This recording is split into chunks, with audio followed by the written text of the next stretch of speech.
Complex medical terms often look like a wall of random syllables, but English vocabulary is a system.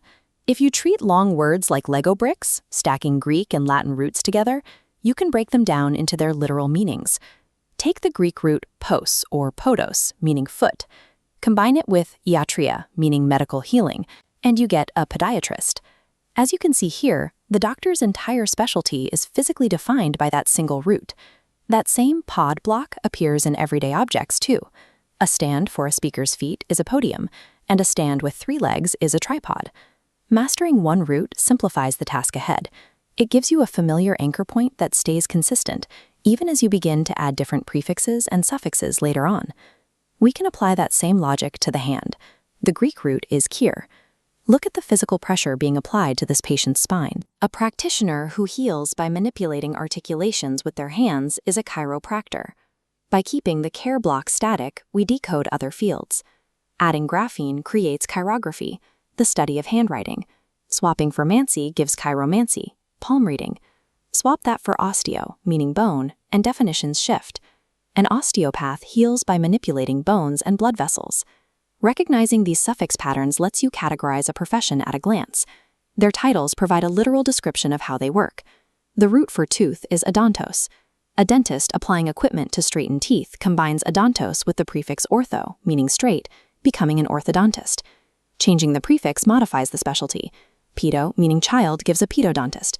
Peri, meaning around, describes a periodontist for tissue around the tooth. Endo means inner, pointing to the endodontist's root canal work. When pulled out, the prefix exo gives the exodontist. Layering spatial directions onto a single body part root allows for extreme precision when mapping human anatomy. This instrument displays the root metron, meaning to measure.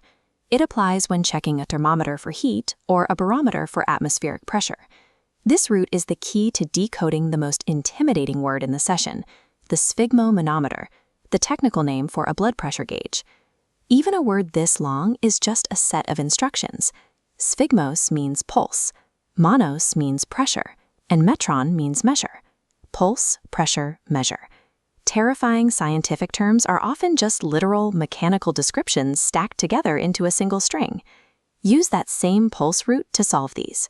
If platies means flat, what is a flat-footed animal? And if octo means 8, what is an 8-footed sea creature? The platypus and the octopus. These connections reach beyond the clinic. The same etymological logic used to categorize a doctor provides vocabulary for observing the animal kingdom. Let's do a final check. Identify the gum specialist and find the adjective for things pertaining to handwriting. The gum specialist is a periodontist, and the adjective is chirographic. That ic suffix is the signal that the noun has been converted into a descriptor. Here is the summary of the Greek roots we use today. This is the structural baseline for everything we've decoded. Prioritizing these structural blocks changes the way you process information. You move from memorizing long strings of letters to identifying the literal components of an idea.